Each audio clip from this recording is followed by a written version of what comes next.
రాజేష్ రెడ్డి గారు ఉన్నారు, కూచుకుల రాజేష్ రెడ్డి గారు. సో ఒకవైపున ఇక్కడి నుంచి ఒక 100 మీటర్ల దూరంలో ఒక భారీ ధర్నా జరుగుతున్నది, దీక్ష జరుగుతున్నది. 2 నెలల పసికందు చనిపోయిన ఘటన రాష్ట్రం అంతా షేక్ చేస్తున్నది. సో ఎమ్మెల్యే గారితో ఒక్కసారి మనం మాట్లాడదాం. నా ముందు జర్నలిస్టులు ఇంకా చాలామంది ఉన్నారు, వాళ్ళు కూడా క్వశ్చన్స్ అడుగుతారు.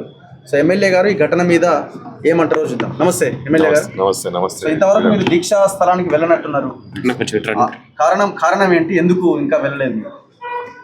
దీక్షా స్థలానికి అంటే ముందుగా నేను 19 రోజు నేను ఆ జాతరకు వెళ్ళడం జరిగింది, కళ్యాణానికి వెళ్ళడం జరిగింది. 18 నైటు సంఘటన జరిగినట్టు కూడా ఎవరికి తెలియదు. 28 రోజు కూడా మాకెవరికి ఏం తెలియదు. 21st రోజు మధ్యాహ్నం తర్వాత ఇట్లా పాప చనిపోయింది గొడవల అని చెప్పడం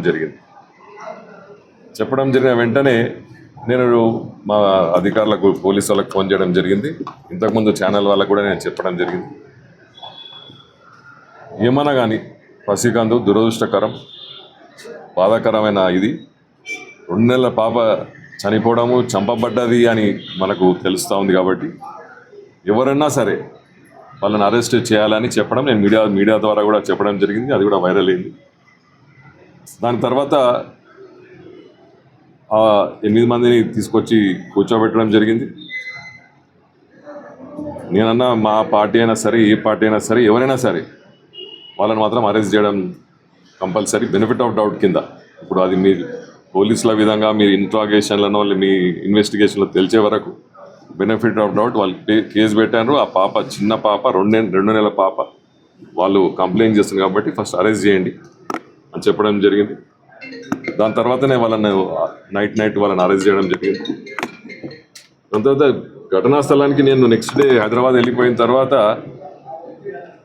అన్ని సంఘాల వారిగా వచ్చి ఆడ ధర్నాలు చేయడం జరిగింది.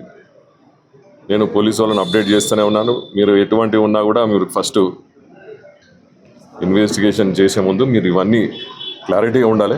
ఎటువంటి సంఘటన జరిగిందో, ఏం జరిగినా కూడా పాప చనిపోయిన దురదృష్టం, మనం దాన్ని బేస్ చేసుకొని మనం నడవాలని చెప్పడం జరిగింది. సో ముఖ్యమంత్రి గారు మీకు ఇంతవరకు ఏమైనా ఫోన్ చేసి ఏం జరిగిందని కనుక్కునే ప్రయత్నం ఏమైనా చేశారా?